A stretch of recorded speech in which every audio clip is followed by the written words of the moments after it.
Ang kapre ay isang dambuhalang nilalang sa mitolohiyang Pilipino na madalas naninirahan sa matataas at matatandang puno gaya ng balete. Sa gabing tahimik sa isang liblib na nayon, lumilitaw ang isang matandang kapre.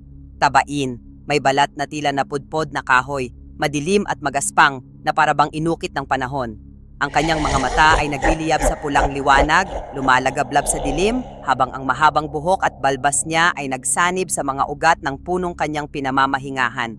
Sa kanyang bibig ay laging may sinding tabako na bumubuga ng usok na parang alingasngas ng mga espiritu.